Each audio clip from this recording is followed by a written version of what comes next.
Acércate a Él en esta noche. Dispón tu corazón para honrar su nombre. Dispón tu corazón. Tú viniste a estar con Él. Acércate. Acércate a Él. Entra a la presencia de tu Padre, que te recibe hoy con brazos abiertos.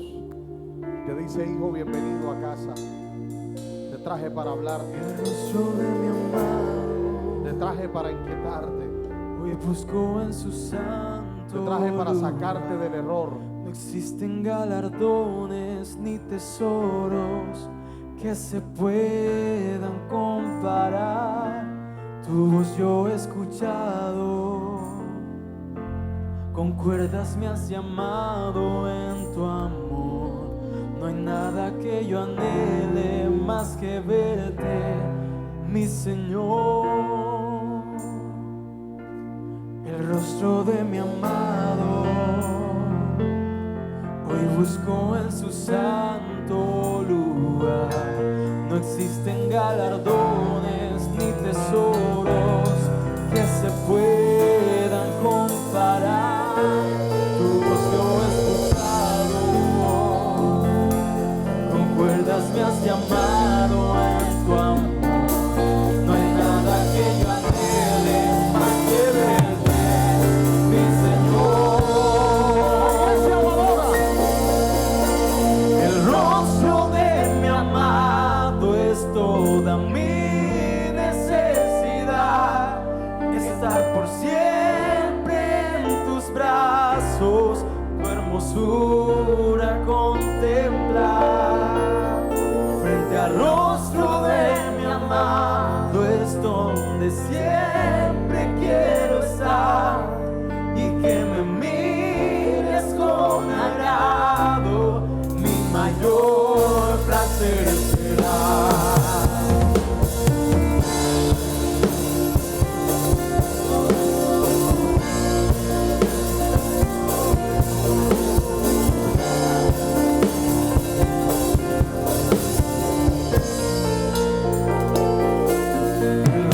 De mi amado, hoy busco en su santo lugar. No existen galardones ni tesoros que se puedan comparar. Tu voz yo he escuchado, con cuerdas me has llamado en su amor. No hay nada que yo anhele más que verte, mi Señor.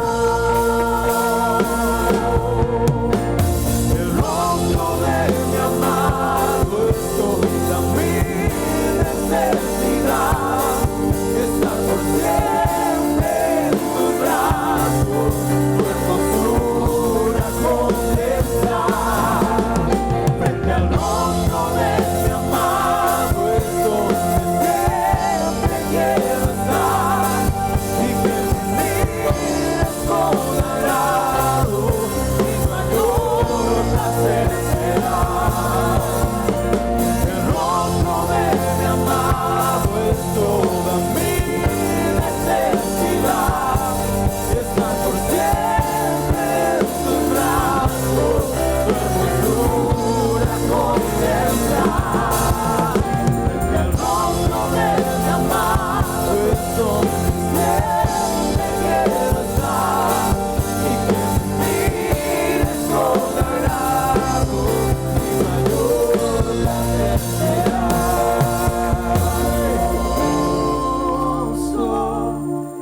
Cuán hermoso es tu rostro, yo te adoro. Para mí lo eres todo. Cuán hermoso es tu rostro, yo te adoro. Para mí lo eres todo. Cuán hermoso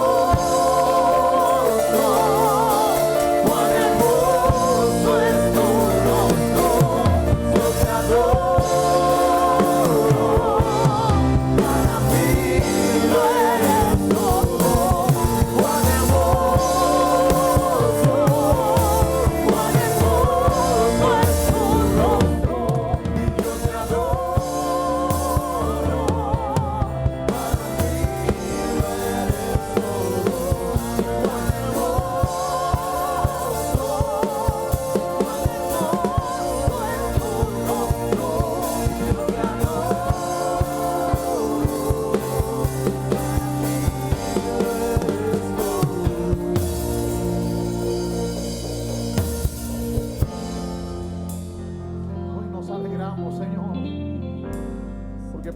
podemos estar frente a ti, podemos estar en tu presencia, podemos acercarnos a ti confiadamente, Dios. Gracias, mi amado Padre. Gracias por amarnos tanto. Gracias, Señor, por tratar con nosotros, pero sobre todo, gracias porque un día entregaste a tu Hijo, Señor, en pago por nuestro error y por nuestro pecado. Gracias, Señor. Gracias, Rey de Gloria. Levante sus manos y dile gracias. Gracias, Señor.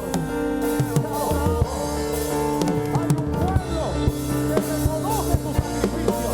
Hay un pueblo que reconoce que tú eres Dios, que tú eres poderoso, que apartado de ti nada podemos hacer. Hoy hay un pueblo que se rinde.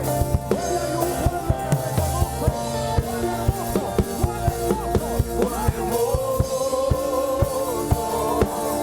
¡Cuán hermoso es tu rostro! Yo te adoro. Para mí lo eres todo. ¡Cuán hermoso! ¡Cuán hermoso es tu rostro! Yo te adoro. Para mí lo eres todo. ¡Cuán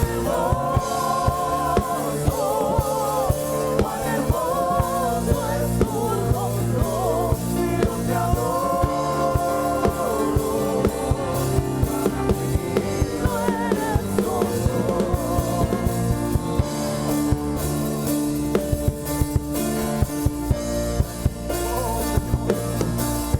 Te adoramos. Señor, mandamos palabras sobre toda necesidad. Dice tu palabra, Señor amado, que por la fe entendimos haber sido constituido el universo por la palabra de Dios. De modo que lo que se ve fue hecho de lo que no se veía. Y hoy mandamos palabras, Señor amado, sobre toda circunstancia de calamidad, sobre toda circunstancia de enfermedad. Mando palabras a ese hospital donde se encuentra esa mujer escuchando en este momento. Declaro sanidad sobre tu cuerpo. Abandona ahora tu cuerpo toda enfermedad. Abandona tu cuerpo ahora mismo todo espíritu de muerte, todo decreto antagónico, toda obra de las tinieblas ahora mismo. ¡Fuera! En el nombre de Jesús. Mandamos palabras sobre los hogares.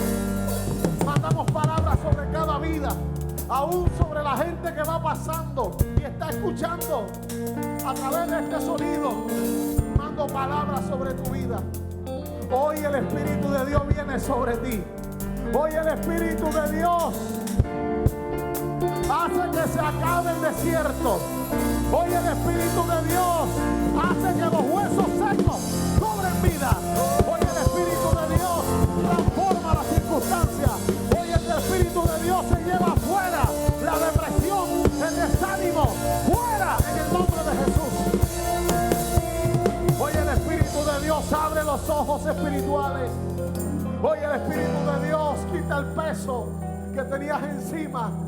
Hoy el Espíritu de Dios quebranta las cadenas. Yo estoy viendo al Espíritu Santo quebrantando cadenas. Veo cadenas que se están cayendo en este momento. Veo cadenas, gente que había venido atada, gente que estaba deprimida, gente que estaba absorbida. Hoy el Señor está rompiendo las cadenas. Hoy el Señor está quebrantando los yugos.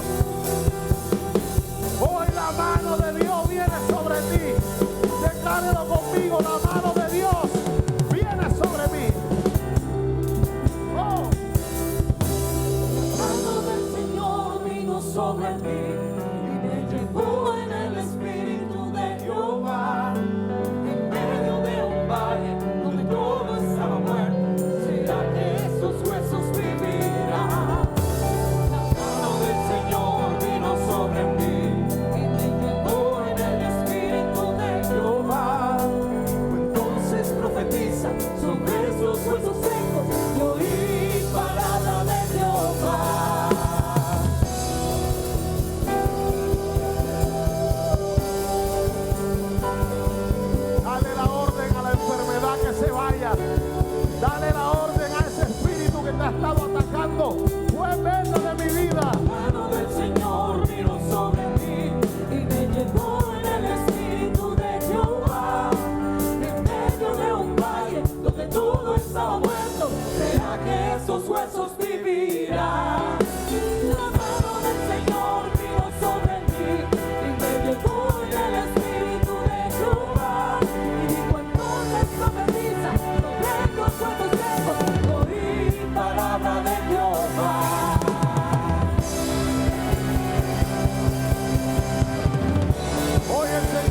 fluyendo, los huesos comienzan a levantar.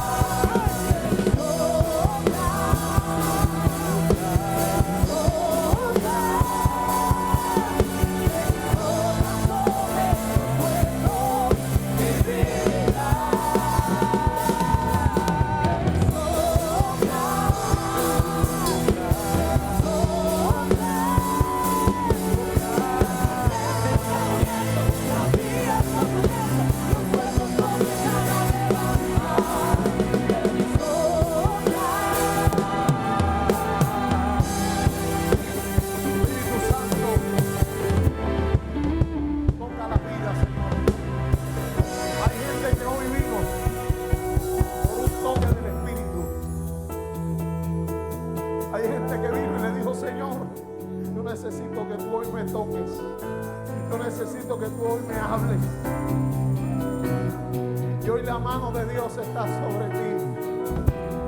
Hoy el Señor está soplando vida sobre tu vida.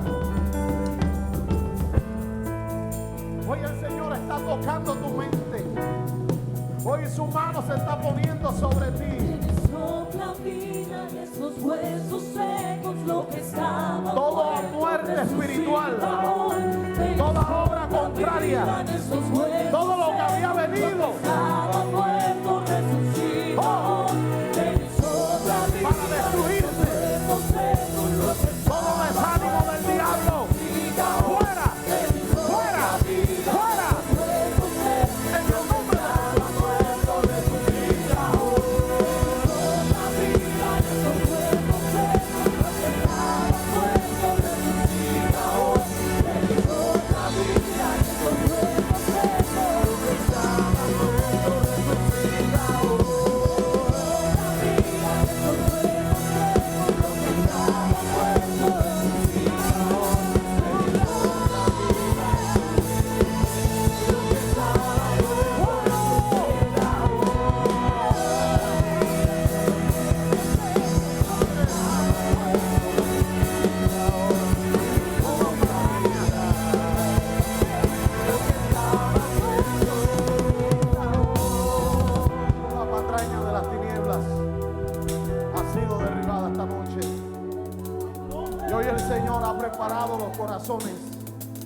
Él ha preparado la buena tierra de tu corazón para recibir la palabra que hoy Dios ha otorgado para nosotros.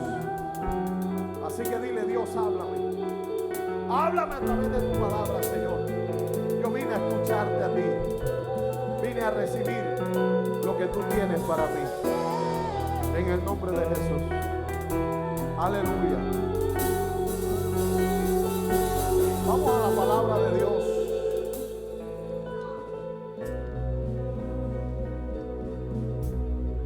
Está esto para seguir fluyendo y ministrar, pero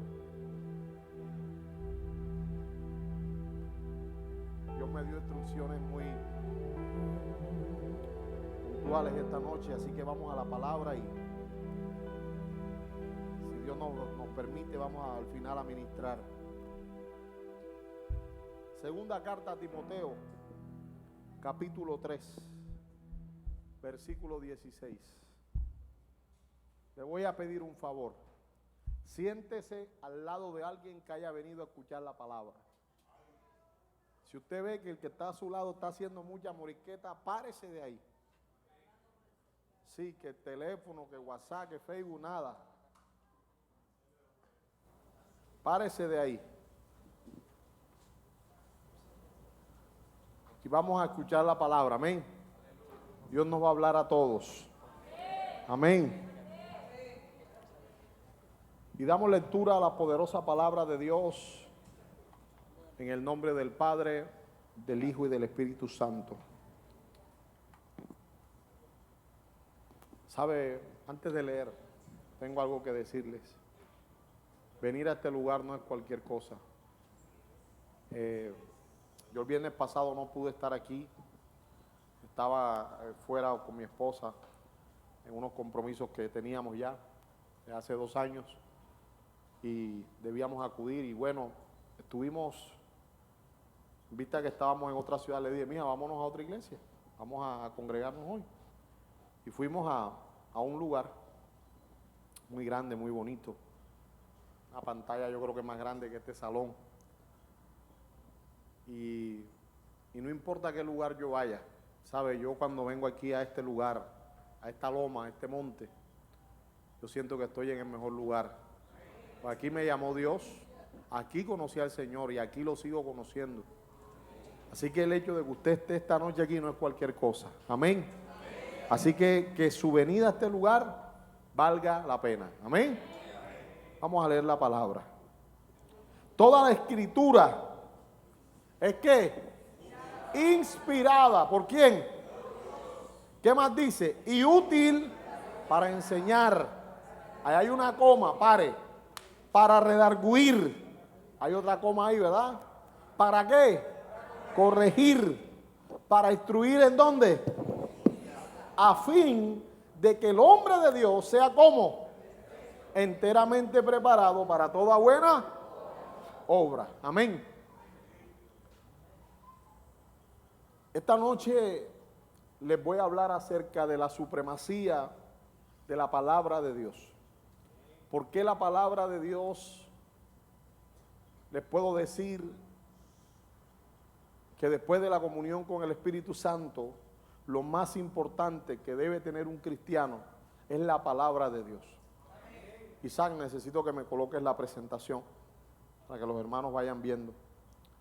Y en este verso que leímos hace un momento, nosotros vemos algunas declaraciones que de manera muy precisa el apóstol Pablo hace y que aparentan ser livianas, pero que realmente tienen una profundidad que si nos vamos a lo profundo de ellas esta noche no agotaríamos el tema.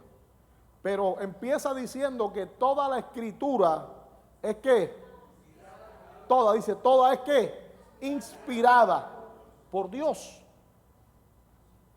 El Señor inspiró a hombres como tú y como yo, hombres de Dios, que se decidieron a escuchar la voz de Dios y se dejaron usar para poder establecer a través de diferentes métodos, escrituras en diferentes géneros literarios y poder escribir lo que Dios les hablaba a ellos y ellos comunicarlo a los demás. De manera que debemos tener la certeza de que la Biblia ha sido plenamente inspirada por Dios. La Biblia no es producto de la imaginación de los hombres. La Biblia no es producto de una fábula del profeta José Smí que se le apareció el ángel rucutundo y le habló no sé qué cosa. La Biblia no vino de eso. La Biblia es meramente inspirada por Dios. Y dice los historiadores que no hay un libro, dicen las estadísticas, que no hay un libro que haya sido más leído, que no hay un libro que haya sido más perseguido, que no hay un libro que haya sido más publicado, que no hay un libro que hasta la fecha no sea recuperado como la palabra de Dios.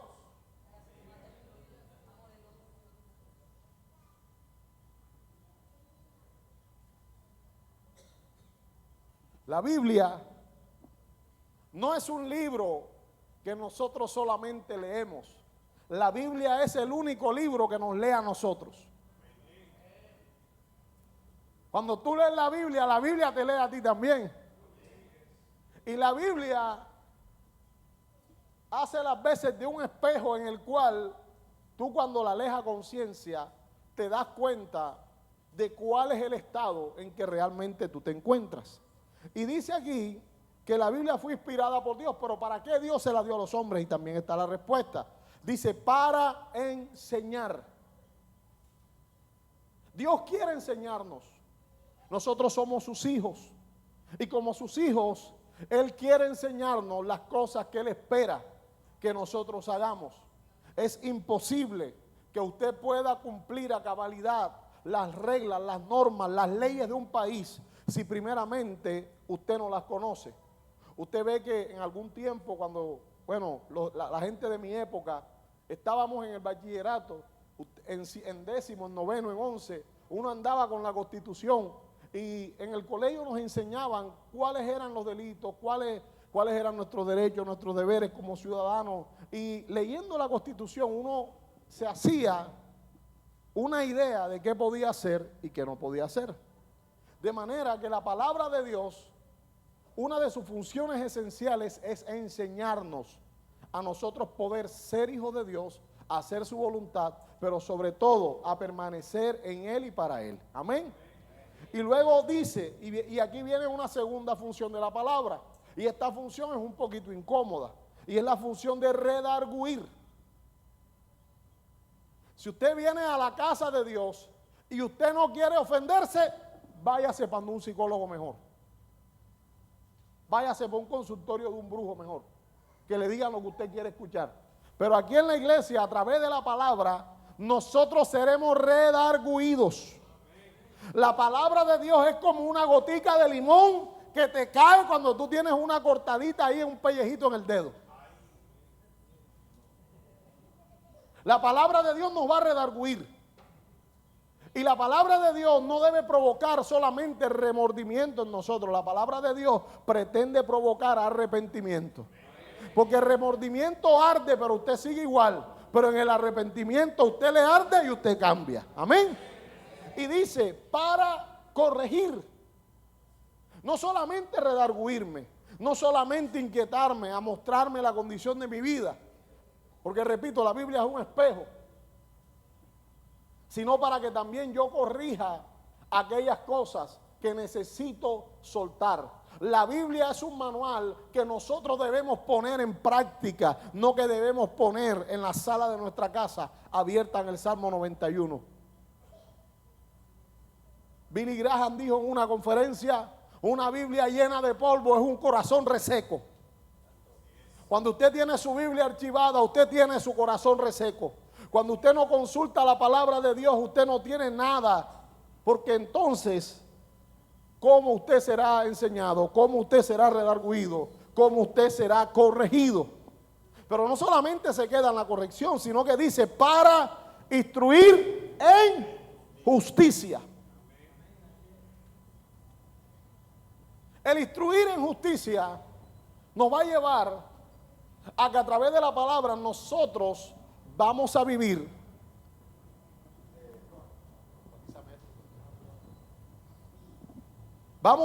como Dios quiere que vivamos. Y no de cualquier forma, sino que vamos a vivir justamente. Dios diseñó un plan y un propósito para cada uno de nosotros. Y cuando nosotros somos expuestos a la palabra de Dios, si nosotros dejamos que la palabra nos redarguya, que nos enseñe primero, que nos redarguya, que nos corrija, entonces seremos instruidos en justicia para que podamos estar en la perfección que Dios quiere que estemos y enteramente preparados para toda buena obra. La gente me dice, pastor, pero es que ninguno de nosotros es perfecto. Sí, pero la Biblia enseña, no sé la tuya, pero en la mía, en Hebreos capítulo 10, verso 14, nos enseña la palabra que con un solo sacrificio nosotros fuimos, ¿qué? Perfeccionados. De manera que usted tiene que entender que Dios nos llama a la perfección. Amén. Contra la Biblia hay una guerra. El diablo busca la forma de que la gente suelte la palabra, de que la gente no se exponga a la Biblia.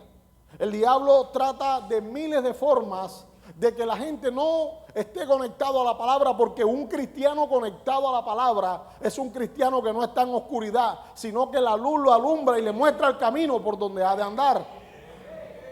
De manera que Satanás busca la manera de negar la palabra de Dios, de distorsionarla, aún de torcerla y de llevar a la gente a quitarle el valor real que tiene la palabra de Dios.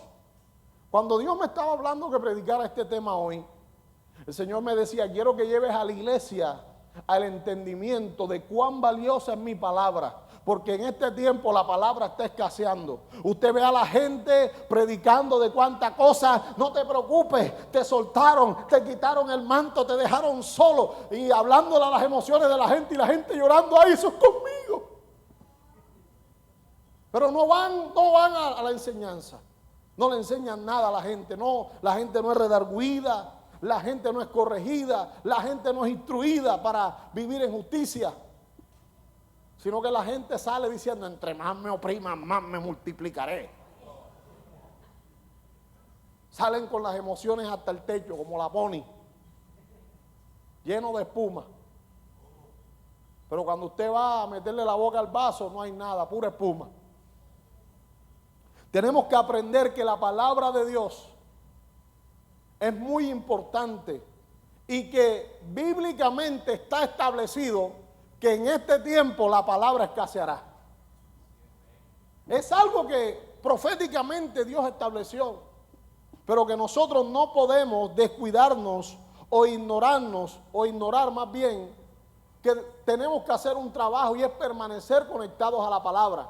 Porque si permanecemos conectados a ella, todo va a estar bien en nosotros. Amén. ¿Por qué la Biblia es tan importante para un cristiano? Número uno, la salvación del cristiano depende de entender el mensaje del evangelio que está en la Biblia.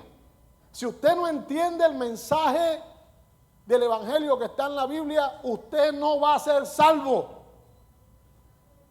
Se hace completamente relevante que usted y yo entendamos el mensaje del evangelio, y solamente lo vamos a entender a través de la palabra.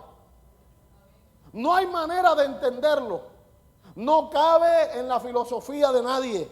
No cabe en la mentalidad humana de nadie que haya venido alguien que no había pecado y que haya dado su vida para que los que habíamos pecado pudiéramos ser salvos. Es muy importante la palabra para el cristiano, porque la seguridad que nosotros podemos sentir como hijos de Dios está fundamentada en la palabra. Si usted no entiende la palabra, usted será un cristiano inseguro. Usted será un cristiano que desconoce las promesas. Usted será un cristiano que no va a recibir la herencia que Dios tiene para usted. Hay mucha herencia que está en la palabra de Dios, que la gente la desconoce y no la disfruta debido a que ignoran las escrituras.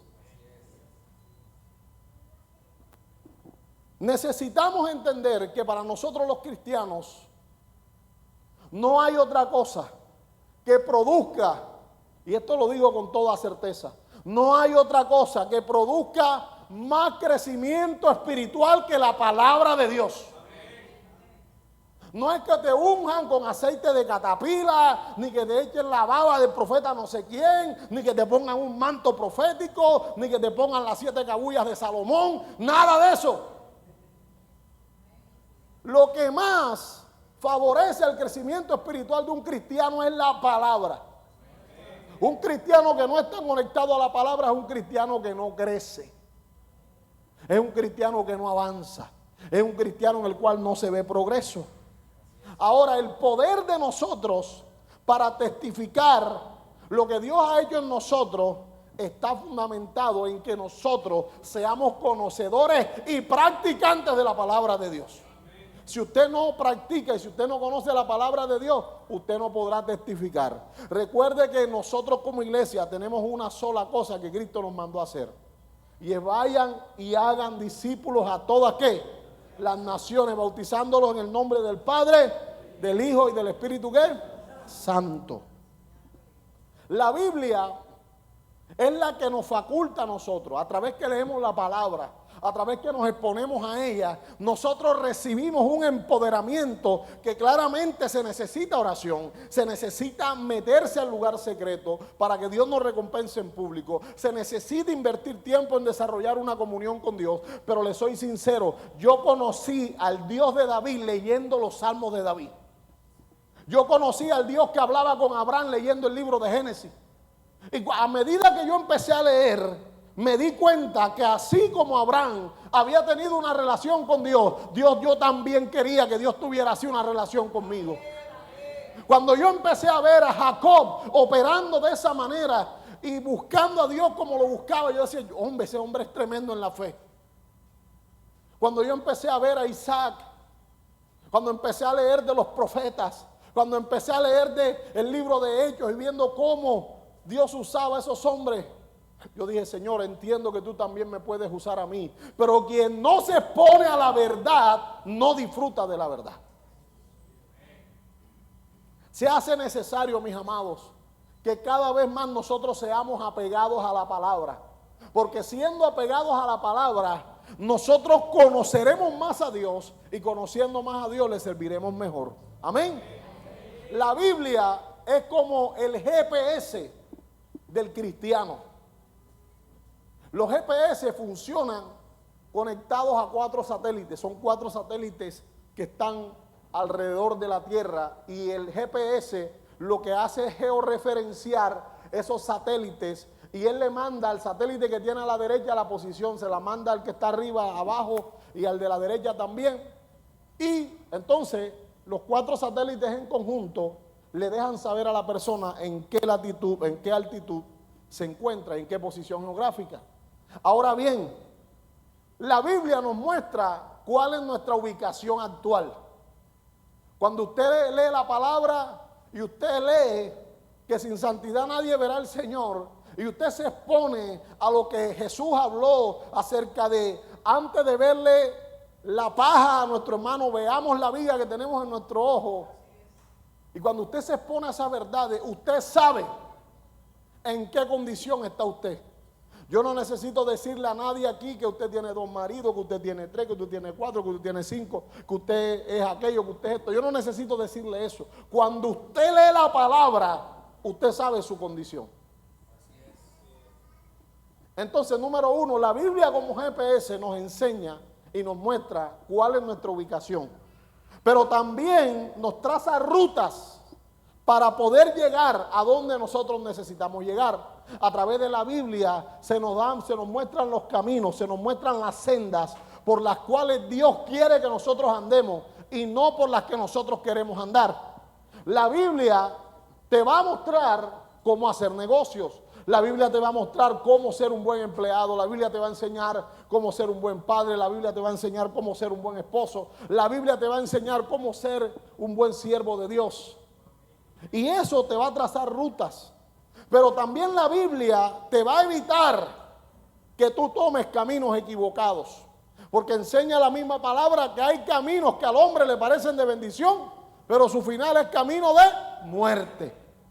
Cuando yo me encuentro en otra ciudad, por ejemplo aquí cerquita en Barranquilla, y voy para algún lugar donde un amigo mío, una iglesia, lo que sea, yo le digo, mándame la ubicación, y me la mandan, o me mandan la dirección, y yo cojo y la pongo en el GPS, y el GPS enseguida me dice, en 300 metros dobla a la derecha, y yo voy haciendo lo que él me dice. Dobla a la izquierda y si hay una cámara de seguridad me dice, en 400 metros hay un medidor de velocidad, baja la velocidad tanto. Y el GPS me va dando toda la indicación y yo no sé para dónde voy, pero si yo sigo el GPS voy a llegar donde yo necesito llegar. Hay gente que tiene que entender que aunque no entienda mucho, que aunque no sepa cuál es el final de la palabra, tienen que empezar a prestarle más atención a lo que la palabra dice para no perderse. Hay muchas familias que están perdidas porque están siguiendo al GPS que seguía su tatarabuelo, al GPS, a la dirección que le enseñó su mamá, su papá. Usted tiene que seguir las coordenadas de Dios para llegar donde Dios quiere llevarlo. Amén. El GPS provoca que nosotros tomemos los caminos correctos, que optimicemos tiempo y recursos. Hay mucha gente viviendo temporadas que no son el plan de Dios, pero están metidos ahí por estar haciendo lo que Dios no los mandó a hacer. Hay mucha gente que lo más fácil es decir, ay hermano, es diablo. Hombre, deje ese pobre cachón quieto. Usted sabe el calor que se está llevando el diablo allá abajo. Y usted echándole la culpa de todo a ese pobre tipo. Hay que empezar a revisar qué caminos estamos tomando como familia, qué cosas estamos haciendo bien y qué cosas estamos haciendo mal. Lo más fácil es echarle la culpa al diablo, pero lo que nosotros más necesitamos, escúcheme bien, es revisar si nosotros estamos caminando como familia en la dirección correcta. Hay que empezar a revisar, porque de esa manera tenemos tiempo aún de salir del camino equivocado en el que estábamos y poder tomar el camino a donde Dios quiere llevarnos realmente. Amén. La Biblia tiene esa actitud científica.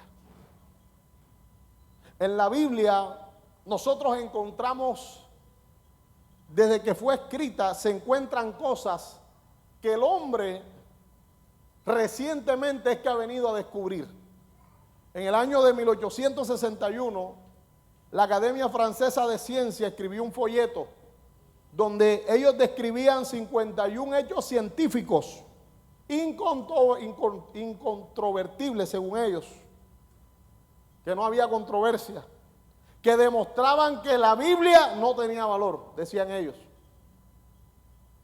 Pero gracias a Dios la ciencia ha ido avanzando y al día de hoy ninguno de esos 51 hechos científicos tienen validez ni son sustentados por ningún científico que se respete en este momento. Es decir, todas esas patrañas que inventaron en ese momento, hoy día han quedado desmentidas. La palabra nos enseña que cielo y tierra pasará, pero que su palabra ¿qué? No pasará. Resulta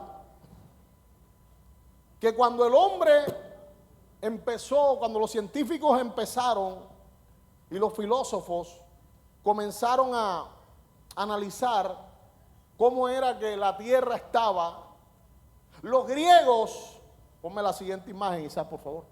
Los griegos, que es la primera imagen que usted ve ahí, se les ocurrió decir que había un dios llamado Atlas.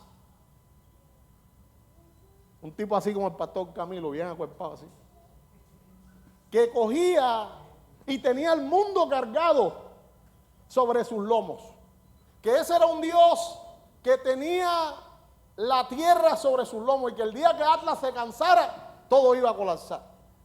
Y entonces preguntaron, ¿y en qué está parado Atlas? No sabemos, pero Atlas tiene la tierra cargada.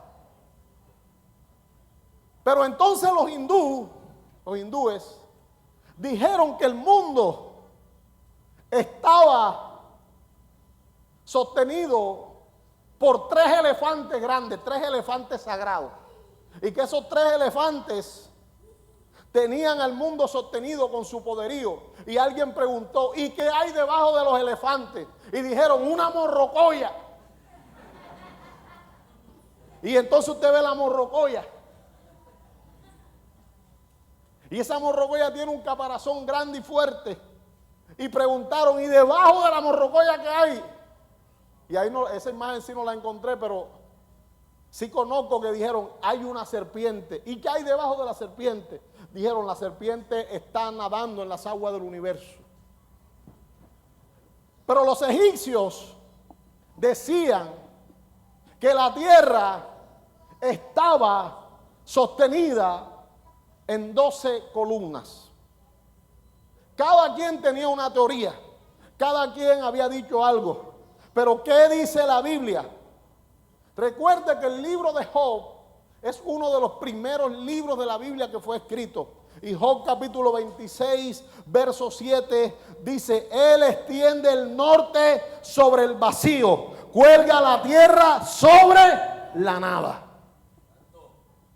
Ya la palabra de Dios había declarado, antes que esos filósofos, antes que toda esa gente, la palabra de Dios había declarado que Dios extendía el norte sobre el vacío y cuelga la tierra sobre la nada.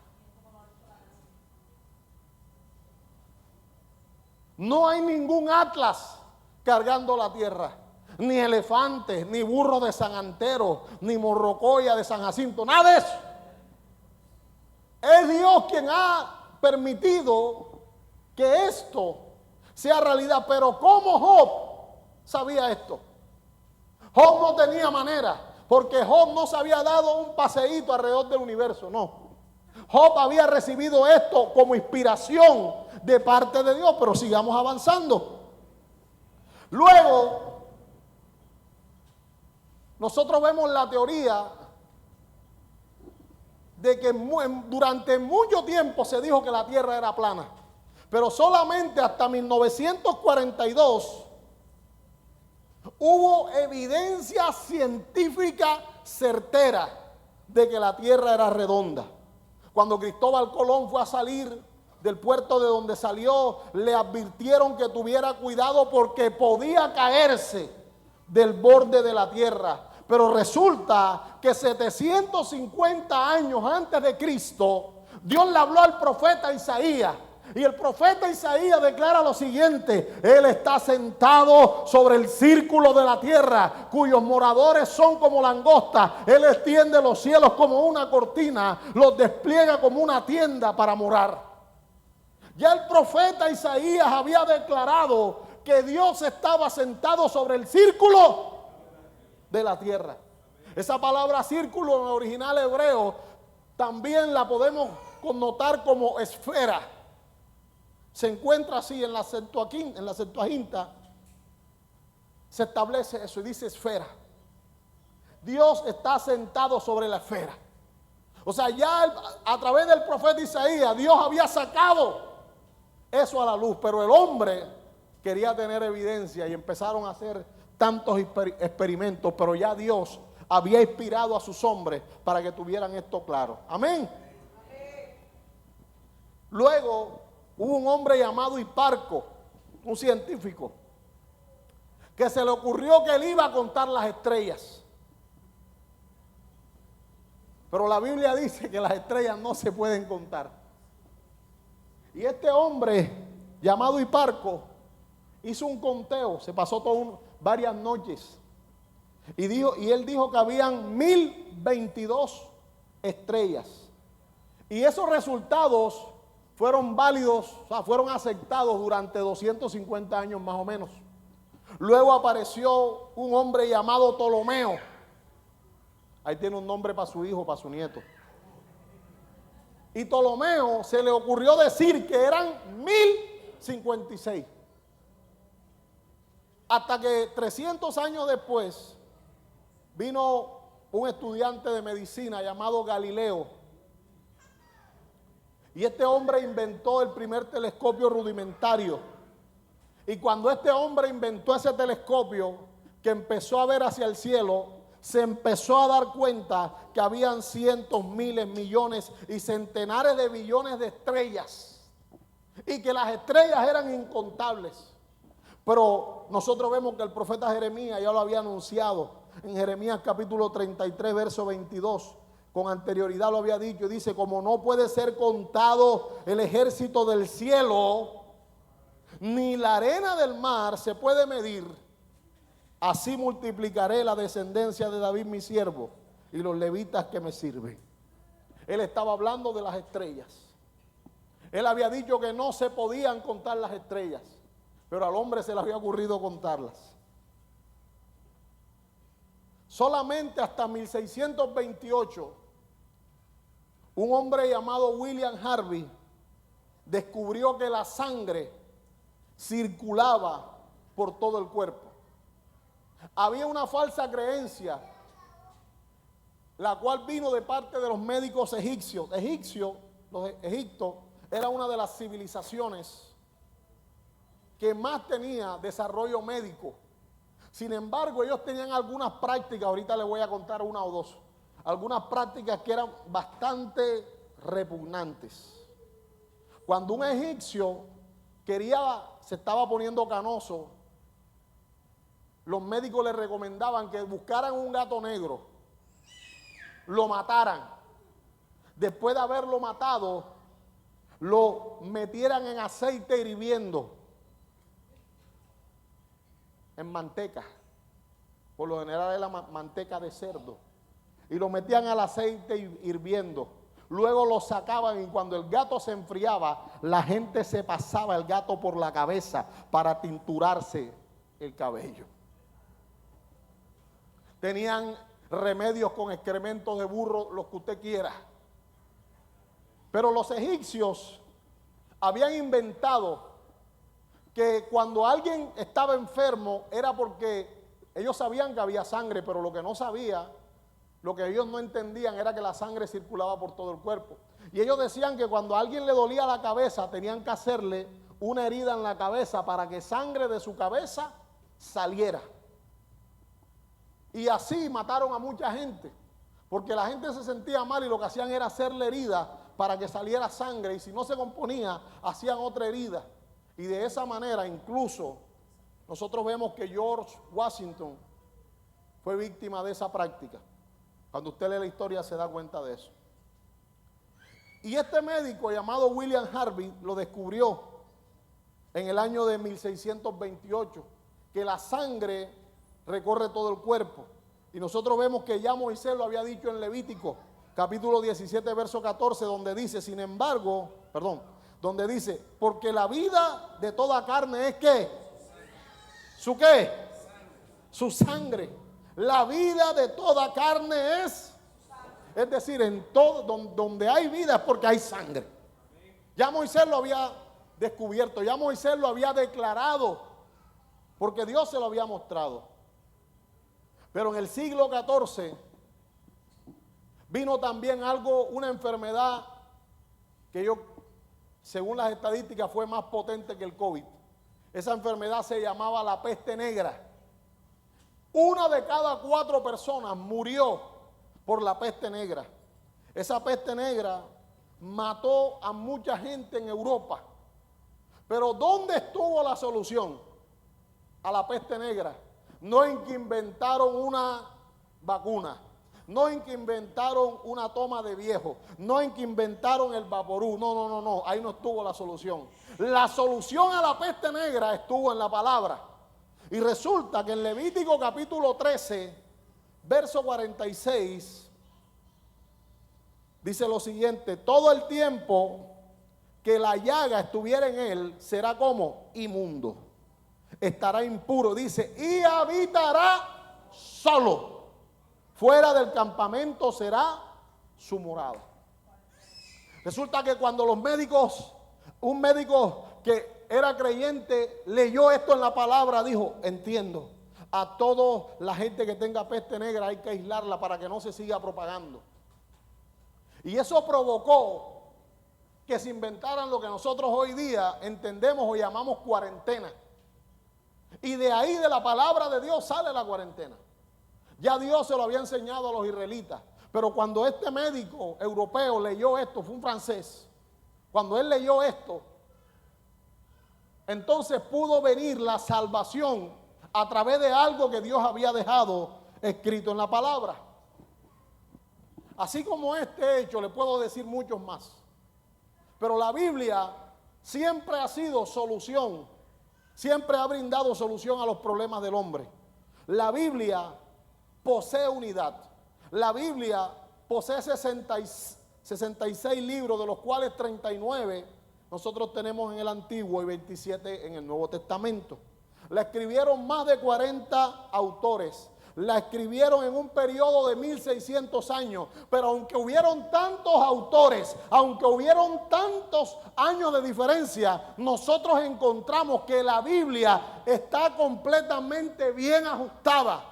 La Biblia no se contradice. La Biblia la escribieron reyes, la escribieron pastores, la escribieron pescadores, la escribieron escritores, la escribieron fariseos, la escribieron gente del vulgo. Pero aún así, por ser inspirada por parte de Dios, la Biblia conserva una unidad y un mismo sentido. La Biblia usted no la ve como un libro que aquí dice una cosa y por allá dice otra y se contradice. No, la Biblia conserva una unidad. La Biblia tiene un solo tema, es la redención del hombre. La Biblia tiene un solo héroe, Jesucristo. La Biblia tiene un solo héroe, Jesucristo. No hay otro héroe en la palabra de Dios, solamente Cristo. La Biblia tiene un solo malvado, el diablo. La Biblia tiene un solo propósito, y es que Dios sea glorificado. Pero cuando nosotros valoramos la palabra de Dios nos transforma, la palabra de Dios nos cambia, la palabra de Dios nos da un nuevo modelo de vida, la palabra de Dios nos muestra un camino mejor que el que el mundo nos está ofreciendo. La palabra de Dios, la profecía que hay en la palabra se ha cumplido. La gran mayoría se ha cumplido. La Biblia dice que solamente... Mire, la Biblia no, los estudiosos dicen que solamente en Jesús se cumplieron más de 300 profecías solamente en Jesús. Ahora bien, antes de que Jesús naciera donde nació, ya la Biblia había establecido que Él iba a nacer ahí. En el libro de Miqueas, capítulo 5, colóquenmelo porfa, Miqueas capítulo 5, verso 2.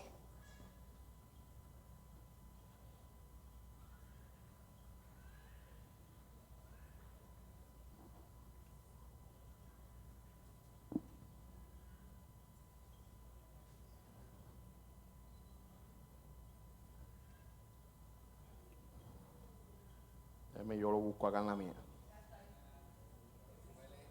Miqueas 5, versículo 2 dice: pero tú, Belén, Efrata, pequeña para estar entre las familias de Judá, de ti me saldrá el que será Señor. ¿En dónde? En Israel. Está hablando del nacimiento de Cristo. Pero nosotros vemos en Mateo capítulo 2, colócamelo, Mateo capítulo 2, versículo 1 hasta el 5, cuando dice: cuando Jesús nació, ¿dónde? En Belén de Judea. ¿En Belén de qué? Los ateos buscan la manera de contrarrestar la palabra como sea. Dicen que eso es mentira, que eso es idea, que esos son libros históricos, que esos son libros de fábulas hebraicas, sí. Pero ¿quién de ustedes decidió a dónde iban a nacer? ¿Quién de ustedes decidió en qué hospital lo iban a parir? Ninguno de nosotros ha decidido eso.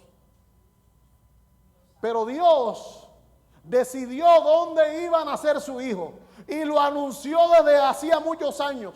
Esto fue anunciado 500 años antes que Cristo naciera. De manera que ahí vemos cómo se cumple. Ahora bien, 700 años antes que Cristo naciera, nosotros vemos en el libro de Isaías, en el capítulo 7, en el 9 y en el 53, cómo fue profetizado el nacimiento y la venida de Cristo. Ahora bien, ¿será que Cristo se inventó eso de ser crucificado en una cruz? Mire, la Biblia ya había establecido por boca del rey David. Colócame el Salmo capítulo 22. En el Salmo 22, usted ve cómo la palabra nos deja ver cómo iba a padecer el Cordero. Y empieza diciendo: Dios mío, ¿por qué me has? Esa fue la declaración que Cristo hizo en la cruz. Wow. ¿Por qué estás tan lejos de mi salvación y de las palabras de mi clamor? Sigue.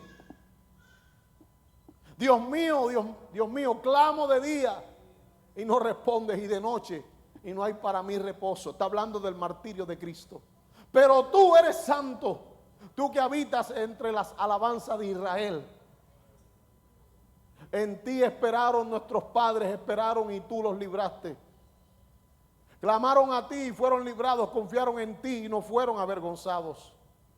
Mas yo soy gusano y no hombre, oprobio de los hombres y menospreciado. Yo no voy a seguir leyendo eso. Uf. Pero ahí nos deja ver cómo Cristo padeció. Y si usted lo lee en su casa, usted va a entender cómo ese sacrificio que nuestro Señor llevó a cabo fue anunciado con bastante anterioridad, y cómo cada palabra que se dijo de él se cumplió. Ahora bien, ¿será que Cristo planeó ser crucificado entre ladrones? Claramente no, pero Dios lo había establecido.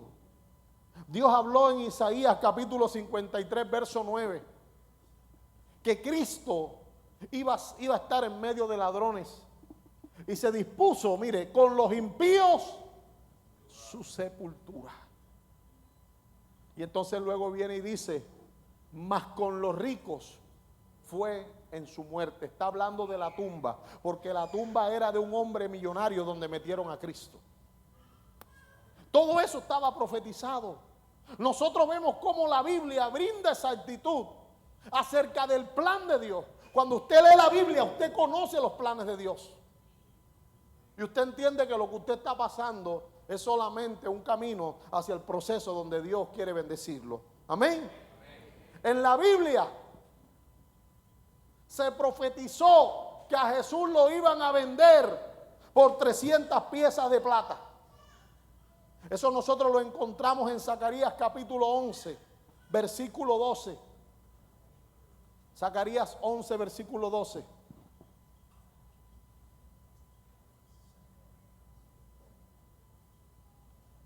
Y le dije, si os parece bien, dadme mi salario, y si no, dejadlo.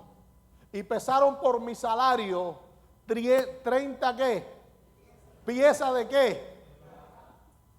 Y si usted lee lo anterior y se lee todo ese contexto, va a entender más. Pero ahí estaba hablando de cómo a Cristo lo iban a vender por 30 piezas de plata. Pero ese cumplimiento nosotros lo vemos en Mateo capítulo 26, versículo 15. Mateo 26, 15. Y les dijo, ¿qué me queréis dar? Y yo os entregaré.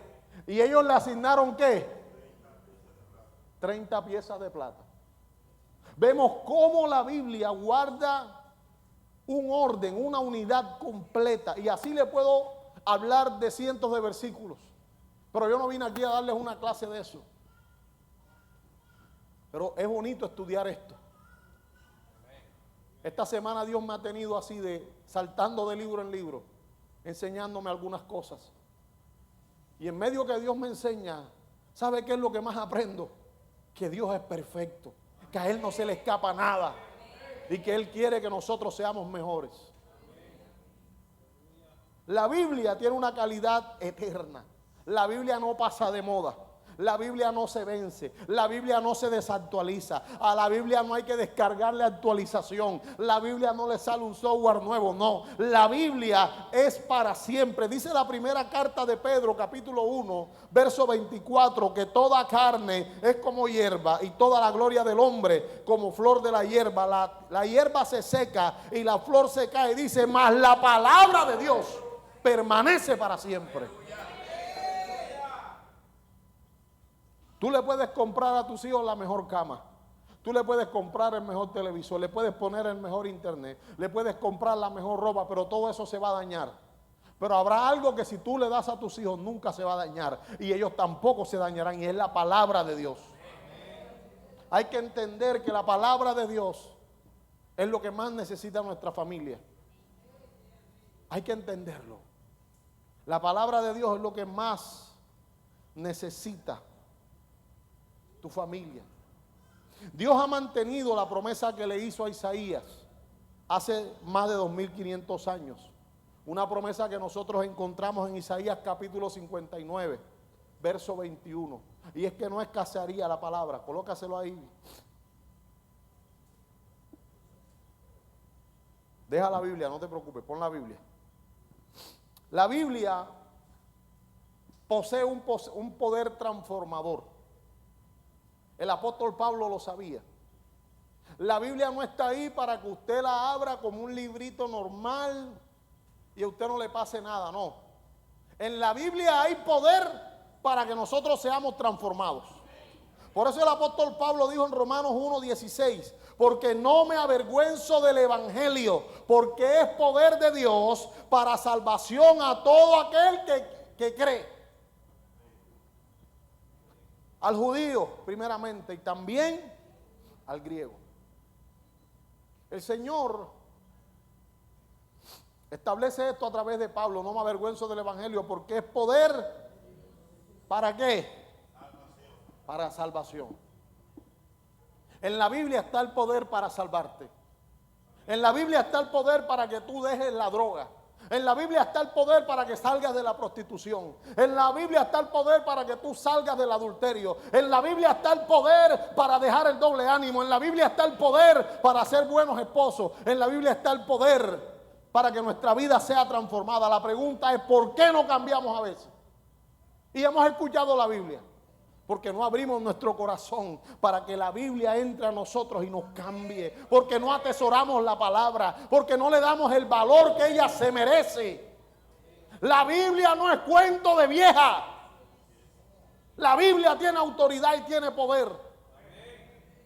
El primer verso que yo le leí dice que, vamos a verlo aquí. Dice que toda la escritura dice inspirada, ¿verdad? Esa palabra en el original es donde sale la palabra zoológico, que quiere decir vida, algo que está vivo. La palabra tiene, escúcheme bien, la sustancia eterna de Dios en sí misma, para que todo aquel que se expone a la palabra sea transformado. La Biblia no es un libro que nosotros leamos y no debe pasar nada, no. La Biblia está hecha para poner vida en nosotros. La Biblia está hecha para transformarnos. En Hebreos capítulo 4, verso 12, nos lo da más claramente y dice: porque la palabra de Dios es viva y eficaz. Ojo, la palabra de Dios es ¿qué? Viva y eficaz. Eso de que es viva es que la palabra de Dios contiene el poder de Dios dentro de sí. Un poder que está para enseñarnos. La palabra de Dios no es letra muerta. La palabra de Dios no es un manual de conducta. La palabra de Dios es la misma esencia de Dios enseñándonos. Y luego dice, y eficaz,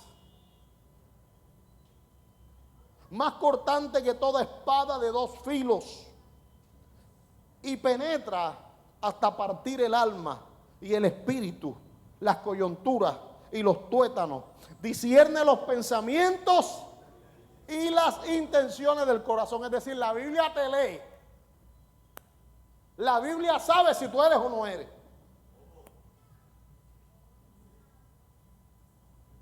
Pero también dice el profeta Jeremías en el capítulo 23, versículo 29 de Jeremías, y hace el Señor una pregunta: ¿no es mi palabra como fuego, dice Jehová, y como martillo que quebranta la piedra?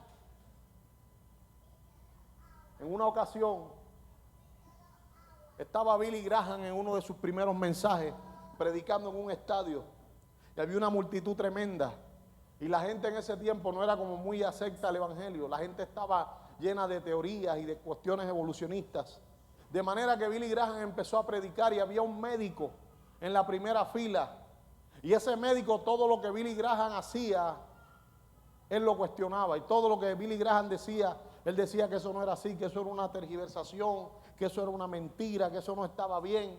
Pero cuando Billy Graham empezó a predicar por la palabra y empezó a enseñar la palabra, testifica ese médico que él empezó a sentir algo adentro.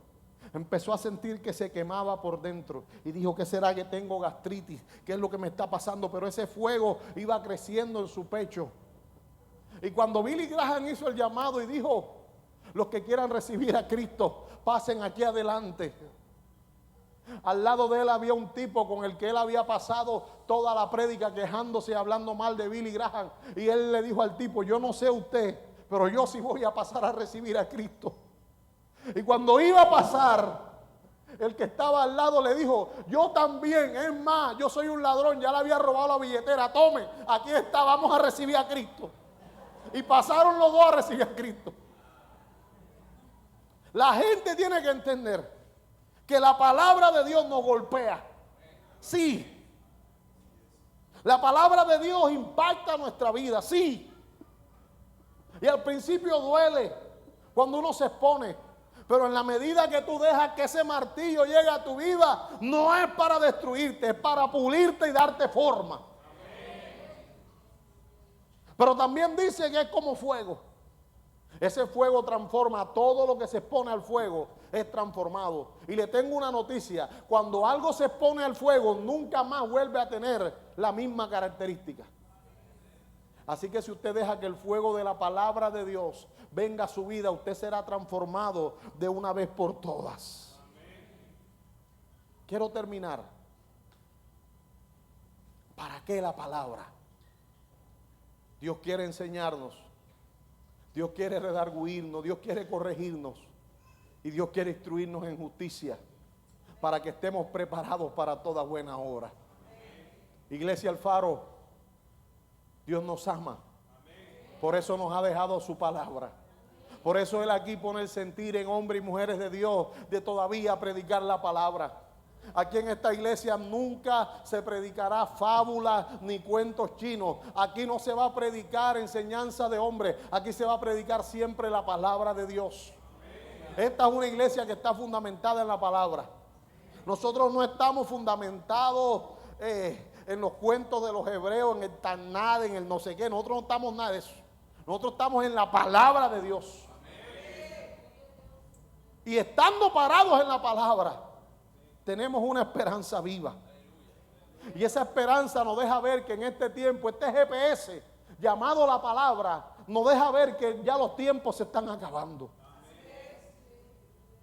Este GPS llamado la palabra me deja ver a mí que entre más están pasando cosas malas, es porque el fin se está acercando. Pero también me deja ver que aunque la Biblia no es un libro que hable detalladamente del cielo, la Biblia sí nos enseña a nosotros a ir al cielo. Yo no sé usted, pero yo voy a seguir el GPS de la palabra siempre.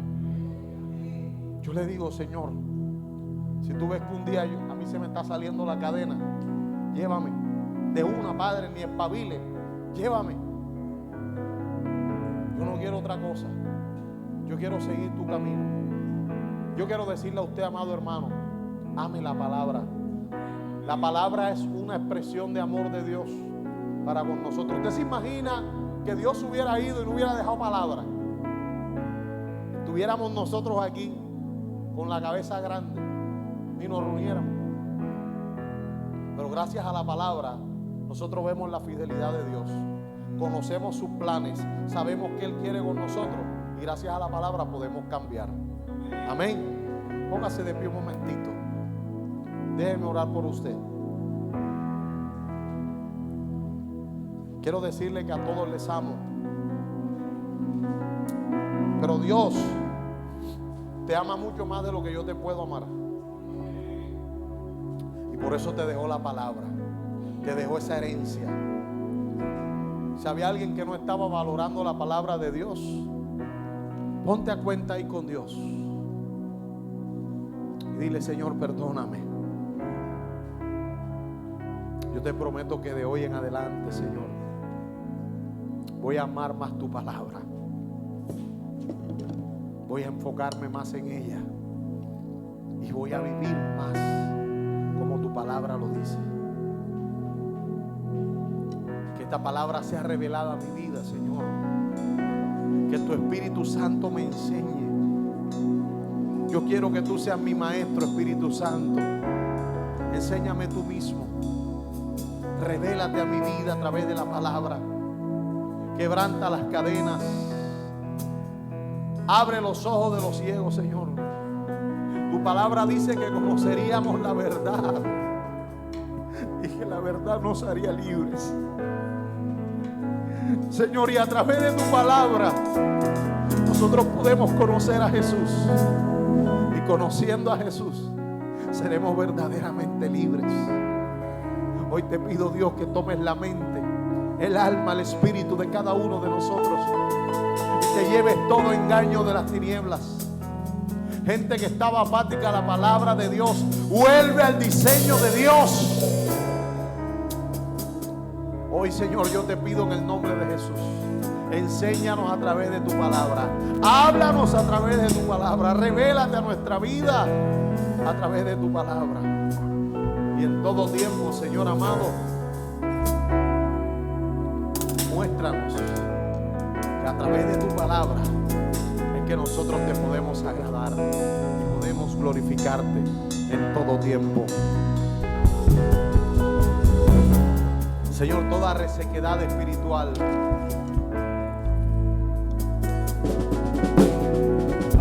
Dios me habla de gente distraída, de gente que está atento a tantas cosas, pero a lo de Dios no. Es tiempo de enfocarte, mi hermano. Si es necesario, colócate la mano en la cabeza. Voy a orar en el nombre de Jesús. Ponte la mano ahí en la cabeza. Padre, en el nombre de Jesús, todo engaño de las tinieblas, Señor amado, toda distracción de las tinieblas, para que no leamos tu palabra, para que no la entendamos, para que nos aburramos leyendo la Biblia. Ahora mismo, Señor, te pido que tú la arranques. Arránquese eso, mi hermano, y tírenlo lejos en el nombre de Jesús. Toda venda mágica, pastor, ¿y qué es la venda mágica? La venda mágica aparece consignada en la palabra, y son conjuros que los brujos lanzan para que usted no lea la palabra, para que usted no vea, para que usted sea ciego espiritualmente. Hay gente que no ha entendido porque no ha leído la palabra. Todo velo mágico que había se va afuera. En el nombre de Jesús se rompe ahora. Y declaramos que los ojos de los ciegos se abren. Y verán y leerán tu palabra y la entenderán. Y se revelará su vida y tendrá sentido. En el nombre poderoso de Jesús. Te pido, Señor amado, que le des fe. Que puedan leer la palabra con fe. Porque la palabra no se lee con lógica, se lee con fe. Y que ellos puedan entender, Señor amado, que la fe viene por el oír. Y el oír la palabra de Dios. Padre, llena su vida, llena sus mentes y llena sus corazones con tu palabra. Para que vivan para ti y te sirvan todos los días de su vida. Denle un aplauso al que vive y reina por los siglos de los siglos.